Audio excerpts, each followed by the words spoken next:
3, 2, 1.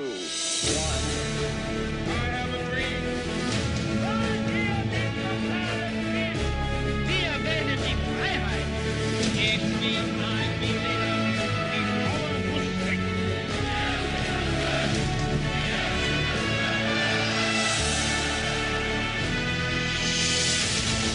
1989, Blutbad auf dem Platz des himmlischen Friedens. Studentenproteste in Peking werden von der Armee brutal niedergeschlagen. Im Reich der Mitte ist kein Platz für Freiheit. 40 Jahre DDR, letzte Jubelfeier.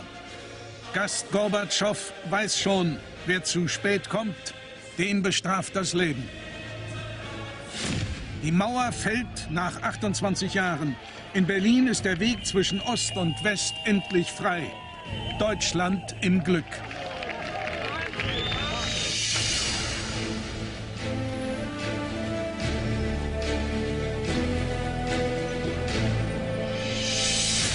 Das Wunder von Berlin. Es beginnt in Ungarn am Eisernen Vorhang. Das Picknick von Sopron. Demonstration für ein freies Europa ohne Grenzen.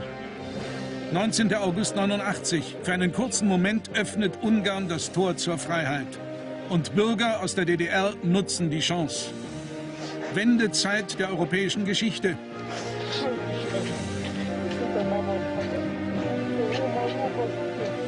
Jetzt kennt die Sehnsucht kein Halten mehr. So sieht es aus, wenn 240 Menschen in die Freiheit laufen. Ungarns Grenzsoldaten greifen nicht ein. Der Durchbruch. Anfang vom Ende der DDR.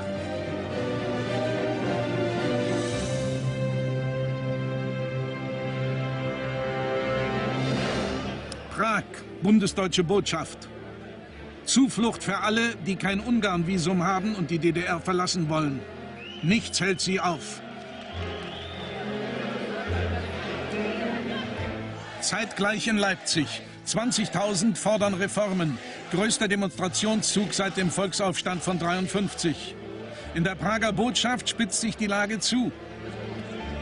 Über 5.000 Flüchtlinge warten und hoffen auf Hilfe aus Bonn.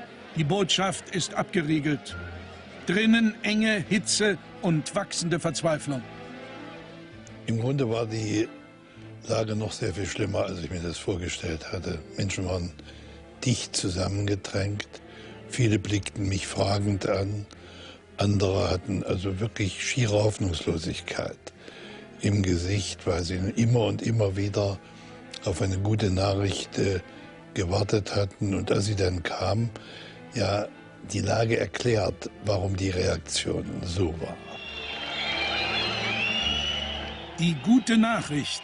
Bonn und Ostberlin schließen einen Kompromiss.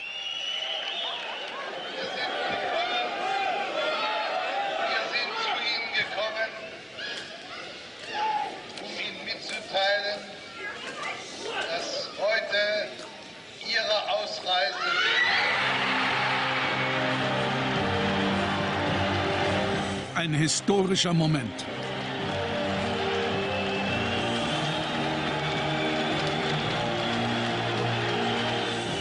Verriegelte Sonderzüge bringen die Flüchtlinge über DDR-Gebiet nach Westen.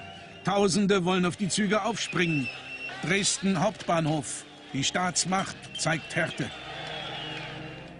Es war eine Situation, wo etwa 15.000 Menschen auf Züge wollten, die überfüllt waren. Und ich stehe auch noch heute dazu, dass es notwendig und richtig war, die Durchfahrt dieser Züge ungehemmt zu gewährleisten. Sonst hätte es dort Blutvergießen geben können. Endstation Sehnsucht.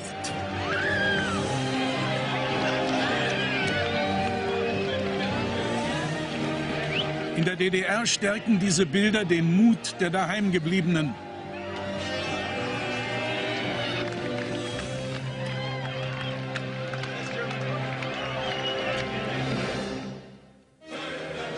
Doch noch einmal feiert sich der Staat, dem das Volk davonläuft.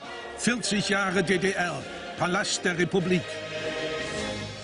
Draußen auf den Straßen protestieren Tausende gegen diesen Staat. Drinnen ein greiser Führer und ein Hoffnungsträger.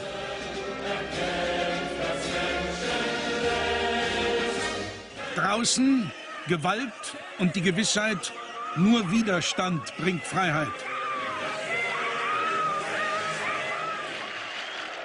Leipzig, 9. Oktober, Tag der Entscheidung. 70.000 fordern Reformen und Demokratie. In den Seitenstraßen 8.000 Bewaffnete. Ein Blutbad droht. Mit dieser Angst sind wir gelaufen. Wir sind so eng gelaufen, dass wir uns während des ganzen Marsches um den Ring ständig auf die Füße getreten sind, weil jeder Mensch den Schutz des anderen, die Nähe des anderen gesucht hatte. Und mit dieser Angst haben wir dann auch unsere prägnanten Losungen herausgeschrien. Keine Gewalt, wir sind das Volk, Gorbi Gorbi, schließt euch an. Es bleibt eine friedliche Revolution. Das Regime wankt. Honecker wird gestürzt.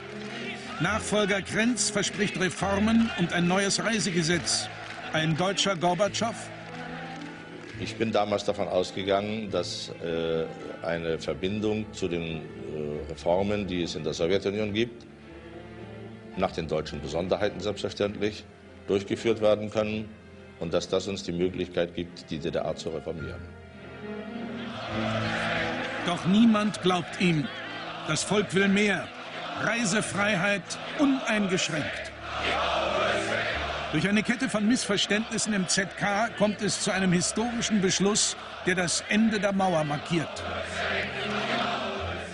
Krenz gab mir dann gegen Ende der ZK-Tagung das Papier mit dem Bemerken, also jetzt haben wir die Sache neu fixiert, statt Gesetz, also eine Verordnung, die also sofort in Kraft treten kann. Und ich würde vorschlagen, du trägst das heute Abend schon vor. Das wird ein Knüller. Ständige Ausreise, das Verlassen der DDR für immer, nun auch direkt in die Bundesrepublik. Doch dann die eigentliche Sensation. Also Privatreisen nach dem Ausland können ohne Vorliegen von Voraussetzungen, Reiseanlässe und Verwandtschaftsverhältnisse beantragt werden. Die Genehmigungen werden kurzfristig erteilt. Das tritt nach meiner Kenntnis, ist das sofort. Unverzüglich. Sofort. Der schönste Fehler der deutschen Geschichte. Eigentlich sollte die neue Regelung erst am nächsten Tag in Kraft treten. Die Grenztruppen vom Ansturm überrascht. Die Mauer ist offen. Es war eine Panne. Die Formulierer, wenn man so will, hatten an eine Sperrfrist gedacht. Die sollte frühmorgens um 4 Uhr sein. Um 4 Uhr früh sollte, also wenn alles schläft, sollte ein Rundfunksprecher mitteilen, dass also Reisefreiheit und Ausreisemöglichkeiten in unbegrenzter Form bestehen. Das Volk ist schneller und erobert sich die Mauer selbst. Ich habe erlebt, wie die Mauer gebaut worden ist. Und wir sehen, wie sie wieder abkommt. Die Nacht der Nächte. Freudenfest in der noch geteilten Stadt.